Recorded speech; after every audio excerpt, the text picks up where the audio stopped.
नमस्कार। आकाशवाणी से प्रस्तुत है समाचार संध्या।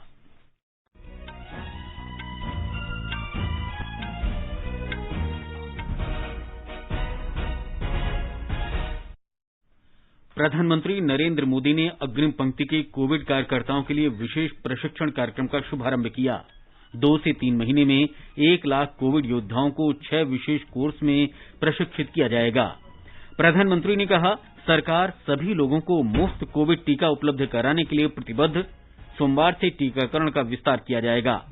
सर्वेक्षण के अनुसार टीकाकरण के बाद अस्पताल में भर्ती होने की संभावना 75 से 80% तक कम हो जाती है। रेलवे ने यात्रियों की बढ़ती मांग पर इस महीने 660 और रेलगाड़ियां चलाने का फैसला किया। असम में कोविड के कारण कक्षा 10वीं और 12वीं की बोर्ड परीक्षाएं रद्द। रुपया अमरीकी डॉलर के मुकाबले 22 पैसे मजबूत हुआ। चीन में भारतीय दूतावास अंतर्राष्ट्रीय योग दिवस कार्यक्रम आयोजित करेगा। साउथम्पटन में भारत और न्यूजीलैंड के बीच विश्व टेस्ट क्रिकेट चैंपियनशिप के फाइनल मुकाबले में पहले दिन का खेल वर्षा के कारण रद्द।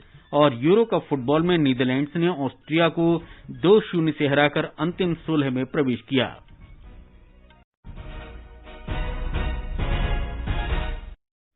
समाचार संध्या में देवेंद्र त्रिपाठी के साथ मैं मुकेश कुमार। कई राज्यों में कोरोना लॉकडाउन में राहत दी जा रही है। ऐसे में आपसे अपील है कि कोविड महामारी के प्रति कोई भी लापरवाही न बरतें। जब तक आवश्यक न हो, घर से बाहर न निकलें और इन आसान उपायों का पालन कर सुरक्षित रहें। मास्क लगाएं, 2 गज की सुरक्षित दूरी बनाए रखें, बार-बार हाथ धोएं, चेहरा साफ रखें और टीका जरूर लगवाएं। कोविड से संबंधित जानकारी और मार्गदर्शन के लिए राष्ट्रीय हेल्पलाइन काम कर रही हैं। इनके नंबर हैं 011-2397-8046 और 1075। और अब समाचार विस्तार से। प्रधानमंत्री नरेंद्र मोदी ने कहा है कि सरकार हर व्यक्ति को मुफ्त कोविड टीका उपलब्ध कराने के लिए प्रतिबद्ध है। उन्होंने कहा कि 21 जून से टीकाकरण क्षेत्र का विस्तार किया जाएगा। कोविड का मुकाबला करने में तैनात अग्रिम पंक्ति के कार्यकर्ताओं के लिए विशेष प्रशिक्षण कार्यक्रम की शुरुआत करते हुए श्री मोदी ने कहा कि महामारी की वजह से देश में चिकित्सा के बुनियादी ढांचे को सुदृढ़ बनाने में मदद मिली है। ये वायरस हमारे बीच अभी भी है और जब तक ये उसके म्यूटेड होने की संभावना भी बनी हुई है, इसलिए हर इलाज, हर सावधानी के साथ साथ आने वाली चुनौतियों से निपटने के लिए हमें देश की तैयारियों को और ज्यादा बढ़ाना होगा। इसी लक्ष्य के साथ आज देश में 1 लाख फ्रंटलाइन कोरोना वॉरियर्स तैयार करने का महाअभियान शुरू हो रहा है। प्रधानमंत्री ने देश में वायरस के बदलते स्वरूप के कारण बढ़ती चुनौतियों से निपटने के लिए चिकित्सा का मजबूत बुनियादी ढांचा बनाने पर जोर दिया है। मेडिकल इंफ्रास्ट्रक्चर का जो बड़ा नेटवर्क आज भारत में बना है, वो काम अब भी चल रहा है और वो इसी का परिणाम है। आज देश के दूर सुदूर में अस्पतालों तक वेंटिलेटर्स, ऑक्सीजन कंसंट्रेटर्स पहुंचाने का भी तेज गति से प्रयास किया जा रहा है। 1,500 से ज्यादा ऑक्सीजन प्लांट्स बनाने का काम युद्ध स्तर पर जारी है और हिंदुस्तान के हर जिले में पहुंचने का एक भगीरथ प्रयास है। प्रधानमंत्री ने कहा कि पिछले कुछ वर्षों में देश में नए अखिल भारतीय आयुर्विज्ञान संस्थान, मेडिकल कॉलेज और नर्सिंग कॉलेज स्थापित किए गए हैं। उन्होंने कहा कि चिकित्सा के बुनियादी ढांचे के विस्तार के लिए लाखों युवाओं की जरूरत है। अग्रिम पंक्ति के कार्यकर्ताओं के लिए ये विशेष प्रशिक्षण कार्यक्रम 26 राज्यों के 111 प्रशिक्षण केंद्रों में शुरू किया जा रहा है। इसका उद्देश्य देश भर में 2 से 3 महीनों में 1 लाख से अधिक कोरोना योद्धाओं के कौशल और क्षमता को बढ़ाना है। देश के टॉप एक्सपर्ट्स ने क्रैश कोर्स डिजाइन किया है। आज 6 नए कस्टमाइज्ड कोर्स लॉन्च किए जा रहे हैं। नर्सिंग से जुड़ा सामान्य काम हो, होम केयर हो, क्रिटिकल केयर में मदद हो, सैंपल कलेक्शन हो, मेडिकल टेक्नीशियन हो, नए नए उपकरणों की ट्रेनिंग हो, इसके लिए युवाओं को तैयार किया जा रहा है। इसमें नए युवाओं की स्किलिंग भी होगी और जो पहले से इस प्रकार से काम में ट्रेंड हो चुके हैं, उनकी अप स्किलिंग भी होगी। श्री मोदी ने कहा कि प्रशिक्षित स्वास्थ्य देखभाल कार्यकर्ताओं का विशाल पूल बनाने के लिए अभूतपूर्व प्रयास किए जा रहे हैं। इन प्रयासों के बीच एक स्किल्ड मैन पावर का बड़ा पूल होना, उस पूल में नए लोग जुड़ते रहना, ये भी उतना ही जरूरी है। इसी को देखते हुए कोरोना से लड़ रही वर्तमान फोर्स को सपोर्ट करने के लिए देश में करीब 1 लाख युवाओं को ट्रेन करने का लक्ष्य रखा गया है। ये कोर्स 2-3 महीने में ही पूरा हो जाएगा, इसलिए ये लोग तुरंत काम के लिए उपलब्ध भी हो जाएंगे और एक ट्रेंड सहायक के रूप में वर्तमान व्यवस्था को काफी कुछ सहायता देंगे, उनका बोझ हल्का करेंगे। आशा कार्यकर्ताओं, एएनएम और स्वास्थ्य कार्यकर्ताओं के काम की प्रशंसा करते हुए प्रधानमंत्री ने कहा कि इन्होंने संक्रमण से रोकथाम के लिए टीकाकरण के कार्य में अहम योगदान दिया है। हमारे आशा, एएनएम, आंगनवाड़ी और गांव-गांव में डिस्पेंसरियों में तैनात हमारे स्वास्थ्य कर्मी संक्रमण को रोकने से लेकर दुनिया के सबसे बड़े टीकाकरण अभियान तक में बहुत महत्वपूर्ण भूमिका निभा रहे हैं। मौसम की स्थितियां, भौगोलिक परिस्थिति कितनी भी विपरीत हो, ये साथी एक एक देशवासी के सुरक्षा के लिए दिन रात जुटे हुए हैं। 21 जून से देश में टीकाकरण अभियान का विस्तार हो रहा है, उसे भी हमारे ये सारे साथी बहुत ताकत दे रहे हैं, बहुत ऊर्जा दे रहे हैं। आकाशवाणी का समाचार सेवा प्रभाग अग्रिम पंक्ति के कार्यकर्ताओं के लिए इस विशेष प्रशिक्षण कार्यक्रम के बारे में अपने स्पॉटलाइट प्रोग्राम में कौशल विकास और उद्यमिता मंत्रालय में अवर सचिव अतुल कुमार तिवारी के साथ एक विशेष साक्षात्कार प्रसारित करेगा।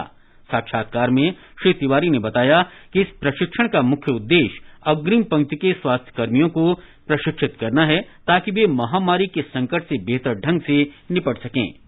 Basic intention of this program is that we keep ready the human resources required for healthcare, and how do we train them in a most efficient manner so that trained, skilled healthcare frontline workers are available in our health services, diagnostic centers, etc. So that whenever the next crisis starts, at least we will not have a shortage of the manpower. That was the basic intention behind this customized crash course on COVID-19 frontline health workers. ये साक्षात्कार आज रात 9:15 बजे से FM gold channel और अतिरिक्त मीटरों पर सुना जा सकेगा। ये कार्यक्रम हमारे YouTube channel news on AIR official पर भी उपलब्ध होगा। देश में कोविड के उपचाराधीन मरीजों की संख्या में कमी आ रही है और संक्रमण से ठीक होने वालों की संख्या लगातार बढ़ रही है।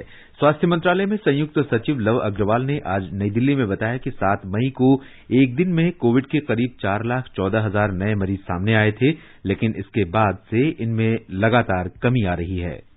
पिछले 24 घंटे का डेटा एनालाइज करें तो पाते हैं कि देश में 62,480 केसेस रिपोर्ट हुए हैं, यानी कि जो पीक हमने देखी उसमें करीब 85% decline in terms of the cases which are getting reported, उसमें हमने ऑब्जर्व किया है। हम देखें तो पाते हैं कि पिछले 11 दिनों से देश में डेली बेसिस पर जो केस रिपोर्ट हो रहे हैं वह 1 लाख से कम है। श्री लव अग्रवाल ने बताया कि 4 मई को देश में 531 ऐसे जिले थे जहां रोजाना कोविड के 100 से अधिक मरीज सामने आ रहे थे, लेकिन अब ऐसे जिलों की संख्या घटकर 147 रह गई है।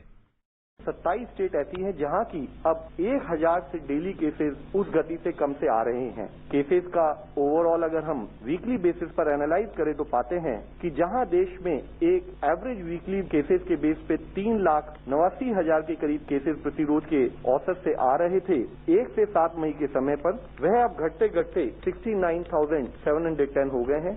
यानी कि पिछले 6 हफ्तों में हम देखें प्रोग्रेसिव डिक्रीज इन केसेस हम उसमें नोट कर रहे हैं। साथ ही जिस गति से केसेस में कमी आ रही है वह गति में भी हम एक अच्छी प्रोग्रेस नोट कर रहे हैं। नीति आयोग के सदस्य स्वास्थ्य डॉक्टर वीके पॉल ने कहा कि कोविड का टीका संक्रमण को घातक होने से बचाता है। उन्होंने कहा कि एक सर्वेक्षण के अनुसार टीका लगने से लोगों के संक्रमित होने की स्थिति में उनके अस्पताल में भर्ती होने की संभावना 75 से 80% कम हो जाती है। स्टडीज ये दिखाती हैं कि वैक्सीन लग जाता है तो हॉस्पिटलाइजेशन की जरूरत का जो चांस है वो 75-80% कम हो जाता है। ऑक्सीजन की जरूरत सिर्फ 8% की ही पॉसिबिलिटी रहती है। जिनको नहीं मिला उनको 100 तो इनको सिर्फ 8, और उससे सीरियस आईसीयू एडमिशन है। ये डेटा मेरे सामने दिखाता है कि आईसीयू एडमिशन में 6% रिस्क रह जाता है, प्रोटेक्शन 94% हो जाता है। डॉक्टर वीके पॉल ने कहा कि विश्व स्वास्थ्य संगठन और अखिल भारतीय आयुर्विज्ञान संस्थान द्वारा कराए गए इस सर्वेक्षण में इस बात का पता चला है कि 18 वर्ष से कम और ज्यादा आयु के लोगों में सीरो पॉजिटिविटी का स्तर करीब बराबर रहता है। सर्वेक्षण में यह भी पता चला है कि बच्चों में संक्रमण का स्तर बहुत मामूली रहा। हालांकि कोविड की तीसरी लहर के दौरान बच्चों को इससे ज्यादा खतरा हो सकता है। डॉक्टर पॉल ने बताया कि इसे ध्यान में रखते हुए निजी और सरकारी भागीदारी से बच्चों के लिए विशेष किस्म की स्वास्थ्य सेवाएं उपलब्ध कराने का प्रयास किया जा रहा है। बच्चों के लिए अगर जरूरत पड़ेगी तो सर्विसेज में क्या मिलना चाहिए, child specific treatment, oxygenation, ventilation, care, drugs, उस सारे का भूमिका अपडेटेड वर्जन में देश के साथ शेयर की गई है। तो we are happy to state that on paediatric front हो सकता है कि उतनी भयानक समस्या आइसोलेटेड बच्चे ही इफेक्ट हो, शायद ना हो, लेकिन तैयारी के तौर पे इसमें कोई भी कमी नहीं होगी कि बच्चों को लुक आफ्टर किया जाएगा। प्राइवेट पब्लिक सेक्टर दोनों मिलकर करेंगे और सारे देश भर में करेंगे। इस बीच देश में कोविड के उपचाराधीन मरीज 7,98,656 रह गए हैं। 73 दिन बाद इनकी संख्या 8 लाख से कम है। देश में अब तक 2,85,80,000 से अधिक लोग संक्रमण से स्वस्थ हो चुके हैं। स्वस्थ होने की दर 96.03% हो गई है। देश में अब तक 38 करोड़ 71 लाख कोविड जांच की जा चुकी हैं। राष्ट्रव्यापी टीकाकरण अभियान के दौरान अब तक 26 करोड़ 89 लाख टीके लगाए जा चुके हैं। स्वास्थ्य मंत्रालय ने बताया है कि राज्यों और केंद्र शासित प्रदेशों के पास अब भी 2 करोड़ 58 लाख से अधिक कोविड टीके हैं। केंद्र सरकार ने अब तक राज्यों और केंद्र शासित प्रदेशों को 27 करोड़ 90 लाख टीके उपलब्ध कराए हैं। अगले 3 दिन में 19,95,000 टीके देने का आश्वासन दिया गया है। रसायन और उर्वरक राज्य मंत्री मनसुख मांडविया ने कहा है कि सरकार एम्फोटेरेसिन बी दवा का उत्पादन बढ़ाने के लिए निरंतर प्रयास कर रही है। ब्लैक फंगस के उपचार वाली इस दवा का उत्पादन मात्र 3 महीने में 5 गुना से भी अधिक बढ़ाया गया है। उन्होंने कहा कि इसका घरेलू उत्पादन इस माह 3,75,000 शीशियों से भी ज्यादा हो सकता है। श्री मांडविया ने बताया कि सरकार 9 लाख इंजेक्शन आयात भी कर रही है। असम में शिक्षा विभाग ने कोविड के हालात को देखते हुए 10वीं और 12वीं कक्षाओं की परीक्षाएं रद्द करने का फैसला किया है। राज्य के शिक्षा मंत्री डॉक्टर रनुज पेगू ने बताया कि स्वास्थ्य विभाग ने बताया है कि अभी स्थितियां परीक्षा आयोजित करने के अनुकूल नहीं है। रक्षा मंत्री राजनाथ सिंह ने आज गुवाहाटी के सारुसजाई में 300 बिस्तरों वाले कोविड केयर अस्पताल का दौरा किया। ये अस्पताल रक्षा अनुसंधान विकास संगठन डीआरडीओ द्वारा स्थापित किया गया था। रक्षा मंत्री ने डीआरडीओ के कार्य की सराहना की। पंजाब सरकार ने कोविड महामारी के मद्देनजर सेवानिवृत्त होने वाले मेडिसिन, एनेस्थीसिया और टीबी तथा छाती रोग के विशेषज्ञ चिकित्सकों को अपनी सेवा 31 मार्च 2022 तक जारी रखने की अनुमति देने का फैसला किया है। यात्रियों की बढ़ती मांग को देखते हुए रेलवे ने जून में 660 और रेलगाड़ियां चलाने का फैसला किया है। अभी करीब 983 मेल और एक्सप्रेस रेलगाड़ियां चलाई जा रही हैं। कोरोना संक्रमण कम होने के साथ ही रेलवे ने यात्रियों के लिए विशेष रेलगाड़ियों की संख्या बढ़ा दी है। कोविड महामारी से पहले रोज औसतन 1,768 मेल और एक्सप्रेस गाड़ियां चलाई जा रही थीं। भारतीय रेलवे की ऑक्सीजन एक्सप्रेस रेलगाड़ियों ने अब तक 32,000 मीट्रिक टन से अधिक चिकित्सा ऑक्सीजन की आपूर्ति की है। 444 ऑक्सीजन एक्सप्रेस अपनी यात्रा पूरी कर चुकी हैं। मंत्रालय ने कहा है कि ऑक्सीजन एक्सप्रेस द्वारा 15 राज्यों में ऑक्सीजन पहुंचाई गई है। ये समाचार हमारी वेबसाइट newsonair.com/hindi और हमारे mobile app news on AIR पर भी उपलब्ध हैं। If you had ever wished to fly, if your destination is sky, and if you feel proud of blue uniform, then join Indian Air Force. Registration starts from 1st June 2021. To apply online, log on to careerindianairforce.cdac.in.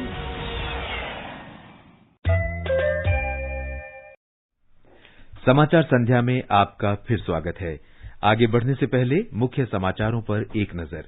प्रधानमंत्री नरेंद्र मोदी ने अग्रिम पंक्ति के Covid कार्यकर्ताओं के लिए विशेष प्रशिक्षण कार्यक्रम का शुभारंभ किया। 2 से 3 महीनों में 1 लाख कोविड योद्धाओं को 6 विशेष कोर्स में प्रशिक्षित किया जाएगा। प्रधानमंत्री ने कहा, सरकार सभी लोगों को मुफ्त कोविड टीका उपलब्ध कराने के लिए प्रतिबद्ध। सोमवार से टीकाकरण का विस्तार किया जाएगा। एक सर्वेक्षण के अनुसार टीकाकरण के बाद अस्पताल में भर्ती होने की संभावना 75 से 80% तक कम हो जाती है। देश में अब तक 26 करोड़ 89 लाख कोविड टीके लगाए गए। रेलवे ने यात्रियों की बढ़ती मांग पर इस महीने 660 और रेलगाड़ियां चलाने का फैसला किया। असम में कोविड के कारण 10वीं और 12वीं कक्षा की बोर्ड परीक्षाएं रद्द। रुपया अमरीकी डॉलर के मुकाबले 22 पैसे मजबूत हुआ। चीन में भारतीय दूतावास अंतर्राष्ट्रीय योग दिवस कार्यक्रम आयोजित करेगा। साउथम्पटन में भारत और न्यूजीलैंड के बीच विश्व टेस्ट क्रिकेट चैंपियनशिप के फाइनल मुकाबले में पहले दिन का खेल वर्षा के कारण रद्द। और यूरो कप फुटबॉल में नीदरलैंड्स ने ऑस्ट्रिया को 2-0 से हराकर अंतिम 16 में प्रवेश किया। कोविड महामारी के दौरान लोगों की सुविधा के लिए बनाई गई राष्ट्रीय स्तर पर कई हेल्पलाइन काम कर रही है। सूचना और प्रसारण मंत्रालय इस बारे में लोगों में जागरूकता बढ़ा रहा है। कोविड संबंधी सवालों के जवाब देने के लिए स्वास्थ्य और परिवार कल्याण मंत्रालय की हेल्पलाइन है 1075। महिला और बाल विकास मंत्रालय की चाइल्ड हेल्पलाइन है 1098। वरिष्ठ नागरिकों के लिए सामाजिक न्याय और अधिकारिता मंत्रालय का हेल्पलाइन नंबर है 14567। मनोवैज्ञानिक सहायता के लिए राष्ट्रीय मानसिक स्वास्थ्य और तंत्रिका विज्ञान संस्थान निम्हांस का नंबर है 0804110007। आयुष कोविड परामर्श हेल्पलाइन नंबर है 14443 और माई गॉव व्हाट्सएप हेल्प डेस्क नंबर है 9013151515। केंद्रीय मंत्री हरदीप सिंह पुरी ने कोविड-19 टीकाकरण और कृषि कानूनों को लेकर भ्रम फैलाने के लिए कांग्रेस की आलोचना की है। उन्होंने कहा कि कांग्रेस नेताओं के बीच भी मतभेद हैं और कुछ का मानना है कि केंद्र द्वारा उपलब्ध कराई जा रही दवा सही है। उन्होंने आरोप लगाया कि कांग्रेस के नेतृत्व वाली पंजाब सरकार टीकाकरण अभियान के कुप्रबंधन में शामिल है और टीकों से मुनाफा कमा रही है। वैक्सीन प्रोडक्शन डिस्ट्रीब्यूशन खास करके पंजाब में what had happened to the vaccines which had been procured at concessional rates and then sold to private hospitals, which in turn put a markup and made them available to users. Shri Puri ने कृषि कानूनों पर इस आरोप का खंडन किया कि न्यूनतम समर्थन मूल्य एमएसपी समाप्त कर दी जाएगी और मंडियां बंद कर दी जाएंगी। श्री पुरी ने कहा कि प्रत्यक्ष लाभ अंतरण के माध्यम से 26,000 करोड़ रुपए से अधिक की राशि किसानों को हस्तांतरित की गई है। The Honorable Prime Minister personally and the government have made it repeatedly clear कि आपके मन में अगर कोई doubts हैं तो we are ready to sit with you and I reiterate that and we are open to all suggestions. So the farmer and the hard-working person who tills the soil, he is the primary intended beneficiary of these laws and that hard work must be rewarded. Lok Sabha अध्यक्ष ओम बिरला ने central Vista परियोजना के हिस्से के रूप में नए संसद भवन के निर्माण के फैसले का समर्थन किया है। उन्होंने कहा कि 100 साल पुराना वर्तमान संसद भवन कई कार्यक्रमों के लिए सुरक्षित और उचित नहीं है। उन्होंने बताया कि लोकसभा और राज्यसभा दोनों सदनों के सदस्यों ने ही सरकार से आग्रह किया था कि ये इमारत 100 साल पुरानी है और भूकंप से सुरक्षित नहीं है। श्री बिरला ने यह भी कहा कि संसद भवन के निर्माण पर 900 करोड़ रुपए की लागत आएगी और संसद ने अपने खर्च में कटौती करके अब तक 400 करोड़ रुपए की बचत की है। गृहमंत्री अमित शाह ने कहा है कि जम्मू कश्मीर का समग्र विकास मोदी सरकार की सर्वोच्च प्राथमिकता है। श्री शाह ने आज एक उच्चस्तरीय बैठक में जम्मू कश्मीर में विकास कार्यों की समीक्षा की। उन्होंने राज्यपाल मनोज सिन्हा को जम्मू कश्मीर में कुल 76% और 4 जिलों में 100% टीकाकरण का लक्ष्य पूरा करने के लिए बधाई दी। बैठक में गृह मंत्रालय के वरिष्ठ अधिकारी भी उपस्थित थे। केंद्रीय स्वास्थ्य मंत्री डॉक्टर हर्षवर्धन ने कहा है कि भारत को क्षय रोग से मुक्त कराने का प्रधानमंत्री नरेंद्र मोदी का लक्ष्य 2025 तक हासिल कर लिया जाएगा। डॉक्टर हर्षवर्धन ने कहा कि क्षय रोग को भी पोलियो की तरह ही अभियान चलाकर समाप्त किया जाएगा।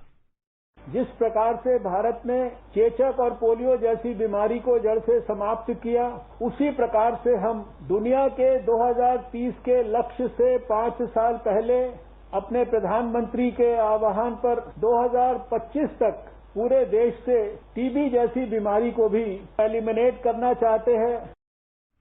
डॉक्टर हर्षवर्धन ने कहा कि भारत ने स्थायी विकास लक्ष्यों के लिए तय सीमा 2030 से 5 वर्ष पहले ही ये लक्ष्य हासिल करने की योजना बनाई है।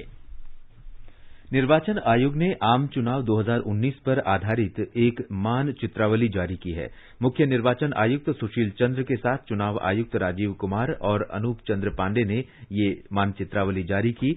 इस मानचित्रावली में 2019 के आम चुनाव से जुड़े सभी सांख्यिकीय आंकड़े शामिल किए गए हैं। इसमें 42 मानचित्र और 90 तालिकाओं के जरिए चुनाव से जुड़े विभिन्न पहलुओं को दर्शाया गया है।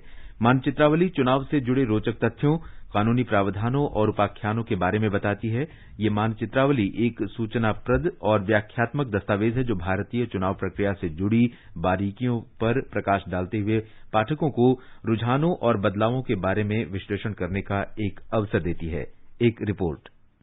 वर्ष 2019 में हुए 17वें आम चुनाव इतिहास की सबसे बड़ी लोकतांत्रिक प्रक्रिया थी। इसमें 61 करोड़ से अधिक मतदाताओं की भागीदारी देखी गई। चुनाव आयोग ने आम चुनाव 2019 में देश भर में 10 लाख से अधिक मतदान केंद्र स्थापित किए थे। एटलस 23 राज्यों और केंद्र शासित प्रदेशों में चुनाव से जुड़े उन पहलुओं को सामने लाता है जहां महिलाओं द्वारा किया गया मतदान प्रतिशत पुरुषों के मतदान प्रतिशत से अधिक था। 2019 के आम चुनाव में भारतीय चुनाव के इतिहास में सबसे कम लैंगिक अंतर देखा गया। मतदाता लिंग अनुपात, जिसने 1971 से सकारात्मक रुझान दिखाया है, 2019 के आम चुनाव में 926 था। भूपेंद्र सिंह, आकाशवाणी समाचार, दिल्ली।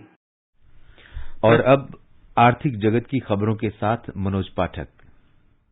बॉम्बे स्टॉक एक्सचेंज का सेंसेक्स आज 21 अंक बढ़कर 52,344 पर बंद हुआ। नेशनल स्टॉक एक्सचेंज का निफ्टी 8 अंक कम होकर 15,683 दर्ज हुआ। अंतर बैंकिंग विदेशी मुद्रा बाजार में $1 की तुलना में रुपया 22 पैसे मजबूत होकर 73 रुपए 86 पैसे के स्तर पर पहुंच गया और अंतर्राष्ट्रीय बाजारों में ब्रेंट कच्चे तेल की कीमत $72.60 प्रति बैरल के आसपास बनी रही। ये समाचार आकाशवाणी से प्रसारित किए जा रहे हैं। ताजा समाचार जानने के लिए आप हमारे Twitter handle @AIR News Hindi को फॉलो कर सकते हैं। चलो मिलकर एक शुरुआत करें, चलो एक फैसला आज करें, मास्क नहीं तो टोकेंगे, कोरोना को रोकेंगे, चलो एक इरादा करते हैं, चलो खुद से वादा करते हैं, मास्क नहीं तो टोकेंगे, कोरोना को रोकेंगे। ये आकाशवाणी है। प्रसार भारती श्रोता अनुसंधान ने news on AIR radio live stream global ranking जारी की है। दुनिया के विभिन्न देशों में न्यूज ऑन AIR ऐप की लोकप्रियता के आधार पर जारी की गई ताजा रैंकिंग में अमेरिका फ्रांस को पीछे छोड़कर पहले स्थान पर आ गया है। फ्रांस अब दूसरे नंबर पर है। जापान 10 देशों में इस ऐप की लोकप्रियता वाली सूची में शामिल होने वाला नया देश है। सूचना और प्रसारण मंत्रालय ने कहा है कि ये रैंकिंग जून के पहले पखवाड़े पर आधारित है। न्यूज ऑन AIR यूनिवर्सल शीर्ष 10 प्रसारण में विविध भारती नेशनल पहले स्थान पर, जबकि FM गोल्ड दिल्ली दूसरे और FM रेनबो तीसरे स्थान पर है। प्रसार भारती के आधिकारिक ऐप न्यूज ऑन AIR पर आकाशवाणी की 240 से भी अधिक रेडियो सेवाओं का सीधा प्रसारण किया जाता है। न्यूज ऑन AIR ऐप को न केवल भारत में बल्कि दुनिया में 85 से अधिक देशों में और विश्व भर के 8,000 शहरों में सुना जाता है। साउथहैम्पटन में भारत और न्यूजीलैंड के बीच वर्ल्ड टेस्ट चैंपियनशिप के फाइनल मैच में बारिश के कारण पहले दिन का खेल नहीं हो सका। मैच में ICC ने रिजर्व डे भी रखा है। यदि 4 दिन में नतीजा नहीं निकला तो रिजर्व डे का इस्तेमाल किया जाएगा। भारत ने फाइनल मुकाबले के लिए रविंद्र जडेजा, रविचंद्रन अश्विन, जसप्रीत बुमराह, मोहम्मद शमी और ईशांत शर्मा को अंतिम 11 में शामिल किया है। विकेटकीपर बल्लेबाज ऋषभ पंत 6ठे नंबर पर बल्लेबाजी करेंगे। ब्रिस्टल में भारत और इंग्लैंड के बीच महिला क्रिकेट टेस्ट मैच के तीसरे दिन आज भारत ने फॉलो ऑन के बाद अपनी दूसरी पारी में ताजा समाचार मिलने तक 1 विकेट पर 66 रन बना लिए हैं। इससे पहले भारत की पहली पारी 231 रन पर सिमट गई। इससे इंग्लैंड को 165 रनों की बड़ी बढ़त हासिल हुई है और उसने भारत को फॉलो ऑन दिया। इंग्लैंड ने पहली पारी में 9 विकेट पर 396 रन बनाए थे। यूरो कप 2020 फुटबॉल टूर्नामेंट में नीदरलैंड्स ने ऑस्ट्रिया को 2-0 से हराकर प्री क्वार्टर फाइनल में जगह बना ली है। नीदरलैंड्स की इस जीत के साथ 6 अंक हो गए हैं और वो ग्रुप सी में पहले स्थान पर है। एक अन्य मैच में स्वीडन ने स्लोवाकिया को 1-0 से हराया। आज ही ग्रुप डी में क्रोएशिया का मुकाबला चेक गणराज्य से, जबकि आज देर रात इंग्लैंड का सामना स्कॉटलैंड से होगा। टोक्यो ओलंपिक खेलों के आयोजन में अब जबकि 40 दिन से भी कम समय रह गया है, आकाशवाणी समाचार द्वारा जारी विशेष श्रृंखला में हम आज बात करेंगे नौकायन में ओलंपिक कोटा हासिल करने वाले देश का गौरव बढ़ाने वाले खिलाड़ी विष्णु सर्वनन की। इस बार नौकायन स्पर्धा में सबकी नजर देश के युवा खिलाड़ी विष्णु सर्वनन पर है, जिन्होंने नौकायन में ओलंपिक कोटा हासिल कर देश का गौरव बढ़ाया है। विष्णु ने ओमान में एशियाई क्वालिफायर में दूसरे स्थान पर रहते हुए टोक्यो ओलंपिक के लिए क्वालिफाई किया। विष्णु ने आकाशवाणी से खास बातचीत में बताया कि उनका रुझान सेलिंग में कैसे हुआ। जब मैं 9 साल का था तब सेलिंग स्टार्ट किया था, तभी से मुझे बहुत अच्छा लगा क्योंकि ये बहुत करीब है नेचर से, जैसे फ्लो के साथ सेल करना और ये सब मुझे बहुत अच्छा लगा। ओलंपिक कोटा हासिल करने के बाद विष्णु ने अपनी भावनाओं को कुछ इस तरह व्यक्त किया। बहुत सारे इमोशनल मोमेंट्स था और फिर पापा का कॉल आया पानी में, वो भी रो रहे थे। मैंने कभी पापा को देखा नहीं रोते हुए, वो अभी भी मानते हैं कि मैं नहीं रोया ऐसे ही। मेरा इमोशन ये था कि ये पहला स्टेप है ओलंपिक कोटा इंडिया के लिए और नेक्स्ट स्टेप है Olympic medal.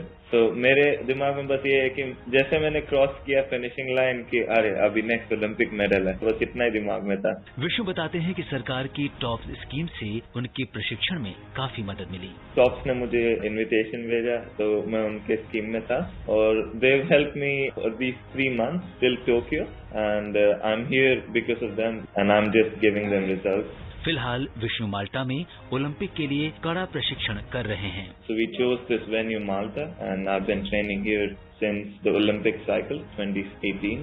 I would just say don't lose hope and we keep believing and keep fighting. पूरे देश की शुभकामनाएं विष्णु सर्वनन के साथ हैं और उम्मीद है कि टोक्यो ओलंपिक के महासागर में उनकी नाव सबसे आगे रहेगी। Siddharth Singh, sports desk. चीन स्थित भारतीय दूतावास में रविवार को अंतर्राष्ट्रीय योग दिवस मनाया जाएगा। इसमें करीब 500 लोग हिस्सा लेंगे। इस अवसर पर चीन में भारतीय योग गुरु मोहन भंडारी के नेतृत्व में सामूहिक योग का प्रदर्शन किया जाएगा। पेइचिंग में आकाशवाणी संवाददाता के साथ बातचीत में श्री भंडारी ने बताया कि चीन में योग काफी लोकप्रिय है। इस समय वहां 15 से अधिक योग केंद्र चल रहे हैं, जिनमें से कई में 10,000 से अधिक छात्र हैं और कुछ में तो इनकी संख्या 50,000 तक है। आज चाइना में जो योग का प्रसार है, it become so popular. Every household now know about yoga, and each and every family there are some people who are practicing yoga. And एक बहुत अच्छी चीज है चाइना में, जो जवान लोग हैं 20 से 30 साल के बीच में, उनके बीच में योग बहुत ज्यादा पॉपुलर है। श्री भंडारी ने योग को अंतर्राष्ट्रीय स्तर पर पहचान दिलाने के लिए प्रधानमंत्री नरेंद्र मोदी की सराहना की। उन्होंने कहा कि अंतर्राष्ट्रीय योग दिवस मानवता को भारत की एक बड़ी देन है। इसने दुनिया में भारत का गौरव बढ़ाया है। अंत में मुख्य समाचार एक बार फिर। प्रधानमंत्री नरेंद्र मोदी ने अग्रिम पंक्ति की कोविड कार्यकर्ताओं के लिए विशेष प्रशिक्षण कार्यक्रम का शुभारंभ किया। 2 से 3 महीनों में 1 लाख कोविड योद्धाओं को 6 विशेष कोर्स में प्रशिक्षित किया जाएगा। प्रधानमंत्री ने कहा, सरकार सभी लोगों को मुफ्त कोविड टीका उपलब्ध कराने के लिए प्रतिबद्ध। सोमवार से टीकाकरण का विस्तार किया जाएगा। सर्वेक्षण के अनुसार टीकाकरण के बाद अस्पताल में भर्ती होने की संभावना 75 से 80% तक कम हो जाती है। देश में अब तक 26 करोड़ 89 लाख कोविड टीके लगाए गए। रेलवे ने यात्रियों की बढ़ती मांग पर इस महीने 660 और रेलगाड़ियां चलाने का फैसला किया। असम में कोविड के कारण कक्षा 10वीं और 12वीं की बोर्ड परीक्षाएं रद्द। रुपया अमरीकी डॉलर के मुकाबले 22 पैसे मजबूत हुआ। चीन में भारतीय दूतावास अंतर्राष्ट्रीय योग दिवस कार्यक्रम आयोजित करेगा। साउथहैम्पटन में भारत और न्यूजीलैंड के बीच विश्व टेस्ट क्रिकेट चैंपियनशिप के फाइनल मुकाबले में पहले दिन का खेल वर्षा के कारण रद्द। और यूरो कप फुटबॉल में नीदरलैंड्स ने ऑस्ट्रिया को 2-0 से हराकर अंतिम 16 में प्रवेश किया। इसके साथ ही समाचार संध्या का ये अंक समाप्त हुआ। नमस्कार।